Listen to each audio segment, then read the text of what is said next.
القانون مانع التوكيل في سيارات ذوي الهمم. فايه الحل؟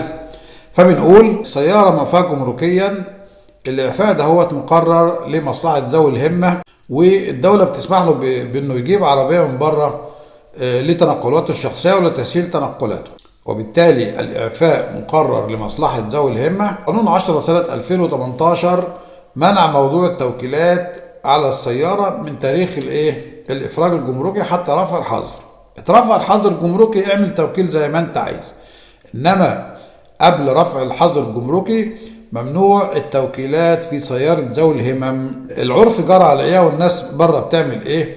الناس ما بينها وما بين بعضها بتاخد توكيل عام بالبيع السيارات ماركة كذا موديل كذا، انما الشارع العقاري ممنوع عليه اصدار توكيلات لسيارات ذوي الهمم طالما عليها حظر جمركي. اترفع الحظر، ذوي الهمة بياخد شهادة بيانات للشارع العقاري عشان يعمل لك عقد بيع موثق بعد رفع الحظر الجمركي.